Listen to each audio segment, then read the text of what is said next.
안녕하십니까?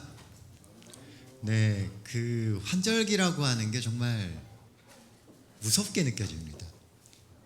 우리가 건강하고 잘 적응하고 사는 것처럼 보이지만 영락없이 환절기만 되면 몸에 이상이 생깁니다.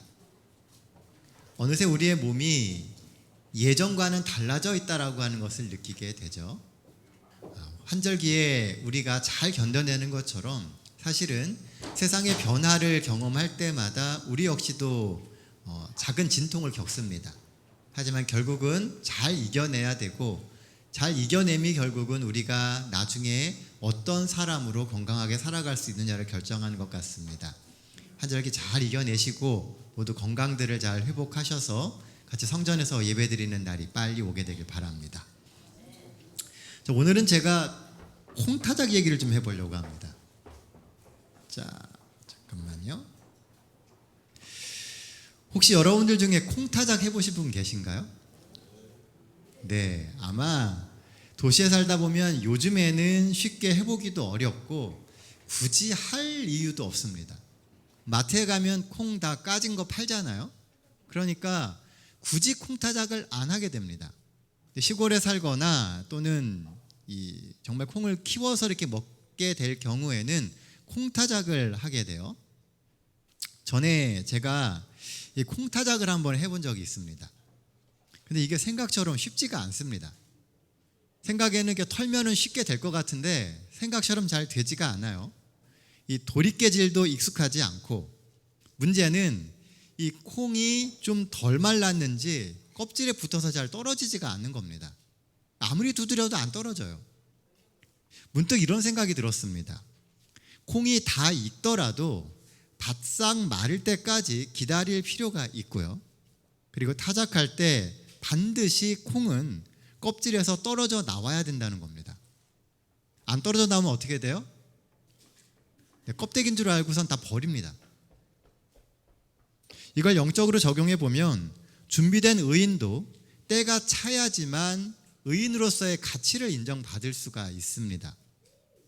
또한 예수께서 심판하실 때 죄의 껍질, 또 세상의 껍질을 과감히 버리고 나와야 추수 때에 알곡으로 인정받을 수 있다는 겁니다. 게다가 잘 안 털리면은요, 털릴 때까지 계속 도리깨로 두드려 맞아야 됩니다.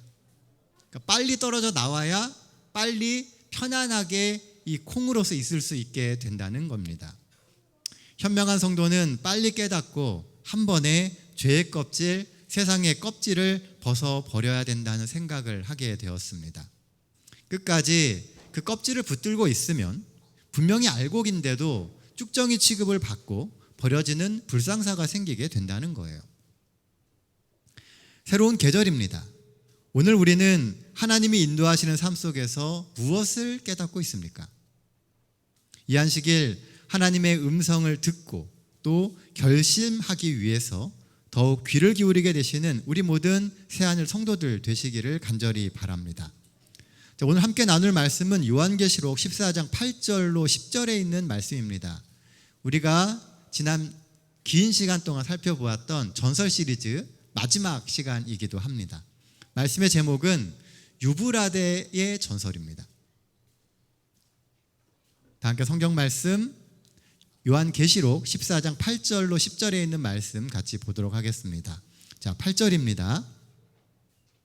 또 다른 천사 곧 둘째가 그 뒤를 따라 말하되 무너졌도다 무너졌도다 큰 성 바벨론이여, 모든 나라에게 그의 음행으로 말미암아 진노의 포도주를 먹이던 자로다 하더라. 9절입니다. 또 다른 천사 곧 셋째가 그 뒤를 따라 큰 음성으로 이르되 만일 누구든지 짐승과 그의 우상에게 경배하고 이마에나 손에 표를 받으면 그도 하나님의 진노의 포도주를 마시리니 그 진노의 잔에 섞인 것이 없이 부은 포도주라. 거룩한 천사들 앞과 어린 양 앞에서 불과 유황으로 고난을 받으리니. 오늘 본문의 말씀은 우리가 익히 잘 알고 있는 말씀입니다. 아마 재림 성도로 살면서 아마 수십 번은 이 이야기를 들어보셨을 거예요. 그리고 성경을 읽을 때마다 우리가 많이 들었던 이야기입니다. 오늘의 본문에 대한 이름이 하나 있죠. 이걸 뭐라 그럽니까? 계시록 14장 6절부터 12절까지를 세천사의 기별이라고 이야기합니다. 이 세천사의 기별 중 오늘은 일부의 이야기를 좀 같이 좀 생각을 해보려고 합니다. 자, 본문이 주는 첫 번째 기별은 멸망이 예고된 나라에 대한 것이란 겁니다. 8절 말씀입니다. 또 다른 천사 곧 둘째가 그 뒤를 따라 말하되 무너졌도다 무너졌도다 큰 성 바벨론이여 모든 나라에게 그의 음행으로 말미암아 진노의 포도주를 먹이던 자로다 하더라. 이 세천사의 기별은요, 재림신앙을 하고 있는 성도들에게는 마치 전설과도 같은 기별입니다. 처음에 교회 들어오면서부터 귀에 딱지가 앉을 정도로 들었던 말씀이고요, 너무 많이 듣다 보니까 이제는 정말 전설 속의 어떤 이야기처럼, 저 멀리에 있는 이야기처럼 들리는 거라는 거죠. 마치 옛날에 어르신들이 주셨던 옛날 이야기처럼 들으면 무슨 내용인지 다 알아요. 그리고 그 내용에 대해서 익히 알고 있다고 느껴집니다. 그런데 느낌은 현실적이지는 않아요. 어느 순간 우리에게 이 세천사의 기별은 그런 기별처럼 되어져 가고 있다는 겁니다. 이 세천사가 외치는 기별은 아주 단순하고 명료합니다. 아주 간단한 기별을 이야기해요. 누가 망한다고요? 무너졌도다 무너졌도다 큰 성 바벨론이요. 바벨론이 망한다라고 이야기합니다. 바벨론은 성경에서 이미 망하기로 예정된 집단이에요. 그러나 현실에서 바벨론이 망할 거라고 생각하는 사람은 거의 없습니다. 왜냐하면 우리 눈에 바벨론은 이미 없어요. 그래서 더 이상 망할 바벨론이 없다고 느껴지는 겁니다. 바벨론에 대해서 생각도 하지 않고요, 바벨론에 대해서 조심하지도 않습니다. 그런 나라는 이미 역사상에 존재하지도 않고 우리 삶 속에는 우리가 알지 못하는 상징적인 바벨론밖에는 없기 때문에 우리는 이 바벨론을 크게 생각하지 않고 살아간다는 거예요. 1941년 12월 7일 새벽, 일본은 기습적으로 진주만에 있는 미국의 태평양 함대를 공격했습니다. 수많은 항공기와 선박, 그리고 약 2천여 명의 사람들이 목숨을 잃게 되었어요. 일본은 겁날 것이 없는 맹수처럼 세상을 열심히 이렇게 삼키고 있었습니다. 그런데요, 반면이라고 하는 한 청년이 일본은 망할 거라고 외치고 다녔어요. 사람들은 아주 의아한 눈초리로 이 청년을 쳐다봤습니다. 말도 안 되는 이야기죠. 지금 일본이 너무나 강력하고 얼마 전에 미국을 공격을 해가지고 또 미국의 이 함대를 진주만에서 완전히 폭발을 시켰습니다. 누가 봐도 일본은 지금 아주 강대국이 되어 있었고요, 전쟁에서 질 것처럼 보이지도 않습니다. 그런데 이 젊은 청년 하나가 일본은 망합니다라고 외치고 다니는 겁니다. 일본이 미국까지 공격한 마당에 독일과 손을 잡은 일본이 세계를 장악할 것은 불보듯이 뻔한 일이었습니다. 우리나라를 빼앗기고 우리 민족을 유린한 일본이 망할 거라고 하는 그 말은 듣기에는 아주 좋은 소식이었어요. 하지만 믿기에는 아주 허황된 그런 꿈과 같은 이야기처럼 느껴졌었다는 겁니다. 그래서 이 허황된 이야기를 믿는 사람이 많지 않았습니다. 그러나 청년 반매현은 아랑곳하지 않고 전국을 다니며 사람들에게 희망을 불어넣었습니다. 자, 무슨 근거로 이런 확신을 갖게 되었을까요? 나라를 잃고 낙심해서 살던 청년 반매현에게 어느 날 복음 전도자가 찾아오게 됩니다. 그리고 그에게 성경을 가르치기 시작을 했어요.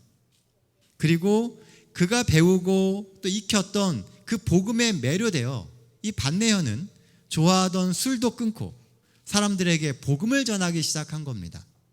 그때 배웠던 내용이 바벨론은 망한다라고 기록되어 있는 다니엘서와 요한계시록의 내용이었습니다. 인간이 세운 영원한 제국은 없으며 앞으로도 없을 거라고 하는 성경의 예언을 배우고 믿게 되었던 것이죠. 결국 이 반내연의 말처럼요, 일본이 미국을 공격하고 나서 불과 몇 년이 채 지나지 않아 일본은 패망했고요, 빼앗겼던 우리의 들판에는 해방의 봄이 찾아오게 되었습니다. 먼 옛날 책 속의 이야기처럼 들렸던 아주 허무맹랑해 보였던 그 이야기가 어느 날 현실이 되어서 다가온 것입니다. 오늘 우리는 어떤 눈으로 하나님의 말씀을 바라보고 있습니까? 너무 많이 들어서 익숙한 이야기고 너무 어렸을 때부터 들은 그 이야기 때문에 우리는 그 이야기가 마치 전설 속의 어떤 옛날 이야기처럼 느껴지고 있지는 않습니까?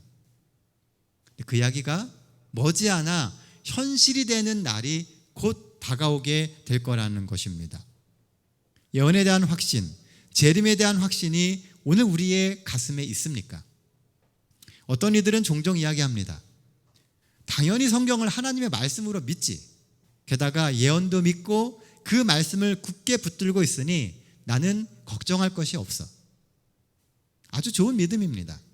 그런데요, 하나님의 뜻을 알고 예언을 아는 것이 우리를 구원하는 게 아니에요. 많은 재림 성도들이 바로 이런 생각에 딱 꽂혀 있는 겁니다. 나는 예언도 알고 있고 말씀도 알고 있고 하나님 잘 믿으니까 이것으로써 나의 구원은 다 끝난 거야. 한치의 앞도 내다볼 수 없는 현실을 뚫고 우리의 신앙을 붙드는 것은 우리의 지식이 아니고 믿음입니다.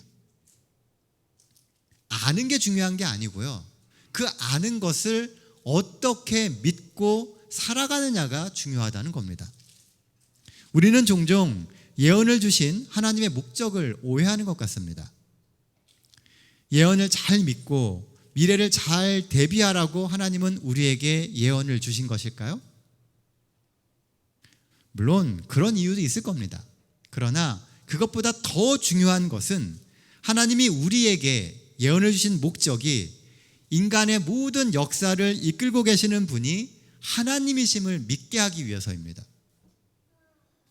예언의 날짜를 알고 어떻게 될 거를 아는 게 중요한 게 아니고요, 그 모든 역사를 이끌고 계시는 그 하나님을 믿게 하기 위해서라는 거죠.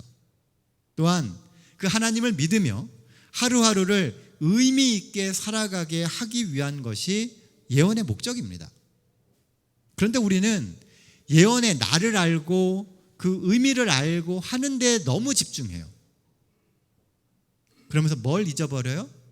그 예언을 우리에게 주신 하나님의 마음과 목적을 자꾸 잃어버린다는 겁니다. 하나님은 전설 속에만 계시는 분이 아니라 오늘 우리의 현실 속에서 우리의 삶을 전설로 만드시는 분입니다. 오늘, 내일, 모레 매 순간마다 여러분과 저를 위한 계획을 하나님은 가지고 계십니다. 이사야 48장 17절은 이렇게 기록합니다. 너희의 구속자시요 이스라엘의 거룩하신 이이신 여호와께서 이르시되 나는 내게 유익하도록 가르치고 너를 마땅히 행할 길로 인도하는 내 하나님 여호와라. 우리에게 유익하도록, 우리에게 가르치시고 마땅히 행할 길을 인도하시는 분이 하나님이시다라고 이야기하고 있습니다. 멸망이 예고된 삶을 살아가는 것은요, 아주 어리석은 삶입니다. 그런데 이 땅에 많은 사람들이 멸망이 예고된 그 삶을 뻔히 알면서도 갑니다. 왜요? 이 모든 이야기가 먼 미래 이야기처럼 자꾸 느껴지기 때문에요. 사람들이 우리에게 전해줬던 그 수많은 기별들과 또 성경의 이야기들이 마치 옛날의 이야기인 것처럼 느껴지기 때문에 성경에서 이야기하는 멸망이 예고된 삶을 뻔히 알면서도 그 삶이 내 삶의 현실에선 일어나지 않을 거라고 믿고 살아간다는 거예요. 다 미래의 이야기라고 여기면서 내 시대의 이야기가 아니라고 여긴다는 겁니다. 하나님이 주시는 지혜와 인도하심을 결코 등한히 하거나 뒤로 미루지 마십시오. 바로 지금이 우리에게 주어진 기회의 시간입니다. 오늘 하나님을 믿으며 하나님이 인도하시는 그 삶을 선택하며 사십시오. 우리는 멸망을 향해 가고 있는 바벨론에서 나와야 될 사람들입니다. 많은 사람들이 말씀을 읽고 기도만 하면 재림이 준비되는 줄 압니다. 하지만 그게 다가 아닙니다. 예수님의 또 다른 명령은 바벨론에서 나오라는 거예요. 또한 복음을 전함으로 사람들을 바벨론에서 나올 수 있도록 도와야 합니다. 성경은 이것을 종종 장사에 비유해요. 주신 달란트와 맡기신 복음으로 세상이 원하는 필요를 공급해 줘야 됩니다. 그리고 그 필요의 공급을 통해서 사람들을 구원해내야 돼요. 경쟁과 각박함이 날로 더해가는 세상에 살맛과 희망을 알려주는 것이 성도들의 삶의 이유가 아닐까요? 우리의 삶이 하루하루 하나님과 함께하는 역사로 채워져 나갈 수 있게 되기를 간절히 바랍니다. 본문이 주는 두 번째 기별은 누구를 경배하며 어떤 표를 받는가에 대한 것입니다. 9절 말씀입니다. 또 다른 천사 곧 셋째가 그 뒤를 따라 큰 음성으로 이르되 만일 누구든지 짐승과 그의 우상에게 경배하고 이마에나 손에 표를 받으면, 세 천사의 기별의 주된 이슈는요, 경배입니다. 경배가 뭡니까? 누군가를 예배하고 숭배하고 하는 것을 경배라고 이야기를 해요. 누구를 경배하느냐가 이 세 천사의 기별의 주된 이슈입니다. 혹시 우리 중에 노골적으로 사단을 경배하고 죄를 사랑하는 사람이 있습니까? 없습니다. 왜냐하면 그리스도인 중에 특히 그리스도인들이 사단을 대놓고 경배하는 사람은 없어요. 그리고 그리스도인 사람들 중에 대놓고 죄를 사랑하며 죄의 길을 또 악의 길을 추구하며 사는 사람은 없습니다. 왜냐하면 모든 인간들이 마음속에 기본적으로 가지고 있는 생각은 사단을 경배하지 않고 그리고 죄와 악을 멀리하는 거예요. 이미 우리의 마음 가운데 그렇게 심겨져 있습니다. 죄를 멀리하려고 그래요. 나쁜 일은 하면 안 되는 거라고 알고 있고요. 그리고 이왕이면 좋은 일을 하며 선하고 착하게 사는 게 좋다라고 하는 것을 말하지 않아도 다 알고 있습니다. 그러나 우리 속에 심겨져 있는 죄의 본성 때문에 우리는 알면서도 죄를 선택해요. 근데 대놓고는 안 하고요, 잘 모르게 아닌 것 같이 하면서 죄를 선택해요. 그래서 의인인 것처럼 보이는데 보면 죄가 아주 그득한 삶을 우리는 살아갑니다. 아주 잘 감춰진 인생을 살아가고 있죠. 그래서 성경은요, 경배의 문제를 다루는 겁니다. 우리가 겉으로 보여지는 선한 그리스도인의 모습을 보이고 살지만 우리 속에 여전히 해결되지 못한 그 문제의 뿌리를 계속 생각하라고 이야기하고 있는 것이죠. 우리가 다니엘서와 요한계시록을 연구하다 보면은요, 짐승으로 묘사된 여러 나라들이 나옵니다. 그런데 그 나라들이 사실은 바벨론의 변형이고 그 바벨론을 움직이는 중심 사상은 인본주의라고 하는 것을 알 수 있습니다. 우리가 생각하는 그 바벨론이요, 현대시대로 이야기하면 인본주의라는 거예요. 자, 인본주의가 뭡니까? 인본주의. 말 그대로 하면 사람이 근본이 되는 생각입니다. 세상에서 사람이 제일 중요하다는 거예요. 이 얼마나 좋은 생각입니까? 세상에서 사람보다 더 가치 있고 소중한 게 어디 있습니까? 그러나 인류의 비극은요, 대부분 이 인본주의에서 시작됩니다. 인본주의가 원래 갖고 있던 그 생각으로부터 너무나 많이 변형되었기 때문에 그래요. 인본주의에서 제일 중요한 게 뭡니까? 사람입니다. 근데 그 사람이 누구예요? 바로 내가 되어가고 있다는 겁니다. 옛날에 처음에 인본주의를 이야기할 때는 사람 중심, 모두가 중심이 되는 세상이었어요. 그래서 사실은 하나님의 생각과 다르지 않았습니다. 하나님도 사람을 소중하게 여기시고 가장 귀하다고 이야기하세요. 그런데 이 인본주의가 어느 순간부터 점점 바뀌기 시작을 해갔고요. 그 인본주의에서 말하는 그 사람이 나라고 여기기 시작을 하는 겁니다. 그러니까 어떻게 돼요? 세상에서 가장 중요하고 또 내가 가장 소중하기 때문에 나를 위해서라면 남이 어떻게 되든지 상관이 없습니다. 또한 내가 중요하기 때문에 나는 절대로 손해보거나 피해를 입어서는 안 됩니다. 그래서 사람들이 점점 이기적으로 바뀌어져 가는 거예요. 그러니까 인본주의라고 이야기하지만 결국은 내가 잘 되는 삶 외에는 관심이 없는 겁니다. 사람들은 더 좋은 세상을 만들자고 계속 외치는데 이상하게 세상은 가면 갈수록 더 각박해지고 외로워지고 더 두렵게 변해져 갑니다. 사람이 중요하다고 이야기하는데 지금은 사람만큼 무서운 게 없어요. 왜 그럴까요? 사람들이 점점 하나님께로부터 멀어져 가고 있기 때문에 그렇습니다. 여러분들 가스라이팅이라고 하는 말 많이 들어보셨을 겁니다. 가스라이팅이라고 하는 말은 1938년 가스라이트라고 하는 연극 제목에서 나온 용어입니다. 타인의 심리를 조작해서 그 사람을 지배한다라고 하는 그 의미가 이 가스라이팅이라고 하는 말의 뜻이에요. 어느 때부터인가 이 말은 아주 자연스러운 사회학 용어가 되었습니다. 가스라이팅을 하는 사람들이요, 일반적으로 사용하는 몇 가지 기술이 있다고 합니다. 그 첫 번째는 계속 반복되고 노골적인 거짓말을 하는 거예요. 누가 아주 노골적으로 거짓말을 하면 어떤 생각이 드세요? 저 사람 왜 저러지? 딱 압니다. 근데요, 처음에는 전혀 기울여들지 않지만 계속 반복되다 보면은요, 어느 순간 저 사람이 맞는 말을 하는데 내가 잘못 생각하는 게 아닌가? 라고 하는 의문을 갖기 시작한다는 거예요. 왜냐하면 그 어떤 사람도 뻔히 보이는 거짓말을 계속하지를 못하거든요. 그러니까 반복해서 듣다 보면 저 사람이 무슨 근거로 저런 이야기를 할까라고 관심을 갖기 시작한다는 거예요. 그 순간 두 번째 기술이 들어갑니다.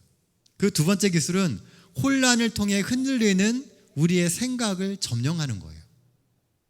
너는 잘 모르니까 잘 알고 있는 내 말에 귀를 좀 기울여봐. 사람들도 다 내 말이 맞다고 이야기를 해. 그러니 너의 생각을 버리고 내 말을 듣고 나를 의지해야 돼. 이 생각을 계속 집어넣는 겁니다.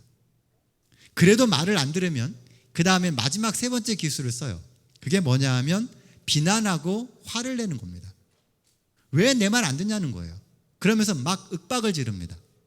그러다 보면 이 사람이 어떻게 되냐면 그 사람에게 눌리게 되고 그 사람의 말에 귀를 기울이게 되고 그 사람을 의지하게 된다는 거예요. 그래서 사실은 가스라이팅을 당하고 있으면서도 본인이 가스라이팅을 당하고 있다는 걸 대부분 모릅니다. 그리고 누군가가 넣어주는 그 생각을 가지고 인생을 살아가게 되는 것이죠. 경배의 문제는요, 신뢰의 문제이고 믿음의 문제예요. 사단이 오늘날 우리에게 취하는 것이 이런 가스라이팅입니다. 세상 모든 사람들이 그렇게 생각한다라고 하는 생각을 갖게 만드는 거예요. 그러니 너도 그렇게 살라는 겁니다. 사단은 그래서 다른 것 볼 거 없이 오직 너의 필요에만 집중하라고 이야기해요. 세상 사람들이 어떻게 하든 어떻게 살든 신경 쓰지 말고 너 하고 싶은 거, 너의 필요에 의해서 네가 믿는 것을 하고 살아가라고 이야기한다는 거죠. 하나님은 신경 쓰지도 말고 오직 나의 욕망과 내 인생의 만족과 성취에만 더 매진하라고 부추깁니다. 영적인 가스라이팅인 거죠. 어차피 뭘 해도 소용이 없을 거라고. 하나님이 만약에 세상을 주관하신다면 왜 세상이 이 모양 이 꼴이겠냐고. 이렇게 생각을 자꾸 집어넣는 거예요. 그래서 하나님 믿으면서 남은 게 뭐가 있냐고. 차라리 너 자신을 위해서 살라고 이기주의를 부추기는 것입니다. 원수는 사랑해야 할 대상이 아니고 반드시 갚아주고 짓밟아줘야 하는 것이다 라고 가스라이팅을 하는 거예요. 성경의 이야기와 정반대되는 이야기를 계속하는 겁니다. 아담과 하와가 선악과를 따먹을 때도 사단은 똑같은 이야기를 했습니다. 이거 먹으면 다 죽는다 그랬냐고. 절대 안 죽는다고 이야기를 합니다. 그리고 그 말이 맞는 것처럼 보이기도 해요. 그런데 시간이 지나니까 하나님의 말씀이 맞아요. 우리가 볼 때는 당장 눈앞에 보이는 그것이 전부인 것처럼 보이지만 우리는 하루살이가 아닙니다. 시간이 지나면 결국 감추어졌던 그 모든 것은 다 드러나게 되어 있어요. 하나님은 영혼을 보시는 분이기 때문에 우리에게 가장 좋은 길을 늘 이야기해 주시는 분이십니다. 요즘 시대를 어떤 사람은 이렇게 표현했습니다. 나 자신의 이익을 극대화하기 위해 살아가는 욕망의 사람들로 인해서 가스라이팅이 들불처럼 번져가는 세상. 아주 놀라운 시대적 통찰 아닙니까? 사람들은 자신의 이익 때문에 다른 사람들이 무너지는 것을 전혀 관여하지 않는다는 것입니다. 자기중심의 인본주의의 바벨론이 왜 무너질까요? 세상 사람들 모두가 스스로, 아니 좀 더 정확하게 얘기하면 자기 자신만을 위해 서로가 서로를 망가뜨리고 서로가 나 외에는 다른 사람의 가치를 부정하게 되면서 빠르게 무너져 가는 겁니다. 세상을 스스로 무너뜨리고 있는 거예요. 하나님이 만들어 놓으신 이 아름답고 좋은 세상을 최고의 피조물이라고 하는 사람들이 스스로를 미워하고 스스로를 무너뜨리고 스스로의 가치를 비하하면서 스스로 망가뜨려가고 있다는 것입니다. 하나님이 없는 세상은 정말 두렵고 끔찍하며 또 희망이 없는 세상으로 바뀌어져 갑니다. 그래서 요한은 하나님 경배가 인류의 유일한 희망이며 마지막 시대의 최대의 이슈다라고 이야기하고 있는 거예요. 우리는 이 9절의 말씀을 읽으면서 이마나 손해받는 표에 대해서 궁금해합니다. 그 표가 뭐냐고 공부를 하죠. 물론 이 문제를 안식일 예배나 일요일 예배냐라고 풀어갈 수도 있습니다. 하지만 궁극적인 이 표는 결국 우리의 생각을 지배하는 사상이에요. 내가 누구를 경배하고 그 경배하는 일을 따라 오늘 내가 어떤 사람이 되어가느냐의 이야기입니다. 하나님의 말씀을 가지고 내가 어떤 사람이 되어가느냐는 거죠. 이 세상 가운데서 나는 어떤 사람이 되어가고 있느냐는 거예요. 유브라데 강이 위에 세워졌던 그 바벨론은요, 세상 모든 사람들의 생각을 좌우하기를 원했습니다. 눈에 보이는 것은요, 사람들이 쉽게 깨달아요. 갈수록 똑똑해지거든요. 그러니까 보이지 않는 우리의 생각을 지배하는 겁니다. 그리고 지배되는 그 생각으로 세상을 망가뜨리고 지배하는 것이 사단의 생각인 것입니다. 요한복음 10장 3절 말씀입니다. 문지기는 그를 위하여 문을 열고 양은 그의 음성을 듣나니 그가 자기 양의 이름을 각각 불러 인도하여 내느니라. 하나님이 우리에게 삶의 문을 열어주실 때 그분의 음성을 듣고 그분의 인도하심에 반응하며 우리는 따라가야 됩니다. 그래야만 우리가 그분의 양이 되는 거예요. 목자 되신 예수님께서 우리의 삶의 길을 열어주실 때 그분을 개인의 구주로 모시고 그분이 열어주시는 그 인생길을 믿음으로 순종하며 앞으로 나아가게 될 때 우리의 삶은 하나님 안에서 든든히 설 수 있습니다. 하나님이 우리 앞에 삶의 길을 펼쳐주세요. 하나님이 우리에게 열어주시는 인생의 길이 있다는 겁니다. 그걸 잘 보고 그렇게 길을 열어주실 때 그 길을 순종하며 나아가야지만 사단에게 생각이 점령되지 않고 하나님의 생각대로 살아가는 삶이 될 수 있다는 것입니다. 사랑하는 성도 여러분, 우리의 생각의 주인을 명확히 해야 됩니다. 연약한 것은 죄가 아니에요. 그러나 그래서 실패할 수도 있고요, 넘어질 수도 있습니다. 우리가 인간이기 때문에 실패하고 넘어지는 거 그거 당연한 겁니다. 그러나 싸워보지도 않고 대항해보지도 않고 우리의 생각의 주도권을 계속 넘겨주면은요, 나중에는 되돌릴 수가 없습니다. 우리가 우리의 생각의 주도권을 그냥 싸워보지도 않고 사단에게 넘겨줘 버리면요, 나중에는 우리가 되찾아올 수가 없어요. 왜냐하면 이미 우리의 생각이 너무나 사단에게 의해서 점령당해 버리기 때문에요. 그래서 무너진 그 바벨론에서는 절대 희망이 없는 것입니다. 그 바벨론을 벗어나야 돼요. 우리의 생각의 중심에 하나님을 둬야만 하는 것입니다. 오늘 나의 삶의 주인을 정하십시오. 그리고 내 생각의 주인을 하나님으로 결정하고 어떻게 해서든지 하나님의 생각 안에 머물며 살려고 발버둥 치게 되시길 바랍니다. 나의 하나님이 늘 나와 함께 하십니다. 하나님이 우리를 포기하지 않으세요. 늘 우리 삶에 계시고 우리에게 말씀하시고 우리를 붙들어 주십니다. 그러니 그 하나님과 함께 동행하며 그분의 생각을 따라가는 우리 모든 성도들 되시기를 간절히 바랍니다. 이제 말씀 정리하겠습니다. 본문이 주는 첫 번째 기별은 바벨론에서 나오라는 거예요. 추락하는 것은 날개가 없다라고 하는 말이 있습니다. 아무리 화려하고 견고해 보여도 한번 추락하기 시작하면요, 그 속도가 정말 우리가 상상하는 것보다 더 빠르게 변해져 갈 겁니다. 이 세상이 화려하고 견고해 보여도 바벨론은 반드시 망합니다. 이 땅의 모든 화려함과 찬란함은 이제 곧 철저히 무너지게 될 거예요. 우리가 상상도 못하는 방법으로, 상상도 못하는 그때에 아주 빠르게 무너져 갈 겁니다. 그러니 시선을 지금 보이는 그 화려함이 아니라 다가올 약속의 시간에 두십시오. 예언을 아는 게 중요한 게 아닙니다. 세상의 역사를 이끌어 가시는 그 예수 그리스도를 믿음으로 따르는 것이 중요해요. 오늘 우리는 예수를 위해 기꺼이 현실의 화려함 그 너머의 새 예루살렘을 향해서 믿음의 발걸음을 떼고 있습니까? 이 한 주도 바벨론과 같은 세상 속에 살지만 바벨론으로부터 한 걸음이라도 빠져나오기 위하여 하나님께 능력을 구하는 우리 모든 삶이 되시기를 간절히 바랍니다. 본문이 주는 두 번째 기별은 인본주의의 가스라이팅을 이겨내라는 겁니다. 오늘 우리의 생각의 중심에는 누가 있습니까? 내가 또아리를 틀고 앉아서 모든 것 위에 군림하려 하고 있지는 않습니까? 나의 필요와 나의 목적을 위해서 하나님을 이용하려고 하고 세상의 모든 것들, 사람들과 세상의 모든 환경을 이용하려고 하는 것은 아닙니까? 사단은 계속 예수를 버리고 나를 위해 살라라고 말합니다. 이 땅의 모든 미디어에서 들려오는 이야기들조차도 내가 세상에서 제일 중요하다고 이야기해요. 그럴 때에 과감히 나는 하나님의 지으신 피조물이고 예수 외에 세상의 구원의 길은 없다라고 담대히 고백할 수 있어야 합니다.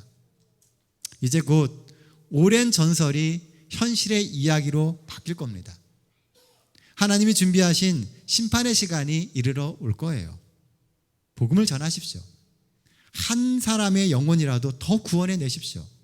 그리고 그 구원해내는 영혼이 나와 내 주변에 있는 사람들이 되어야 할 것입니다. 하나님의 성령이 우리의 모든 사역 위에 힘을 주시고 역사해 주실 겁니다. 이 한 주도 주 안에서 치열하게 믿음의 싸움을 싸우십시오. 그리고 예수님과 더불어 승리하고 하나님께 영광을 돌리는 우리 동탄 새하늘교회 모든 성도님들과 저의 삶이 되시길 바라며 오늘 말씀 마치도록 하겠습니다.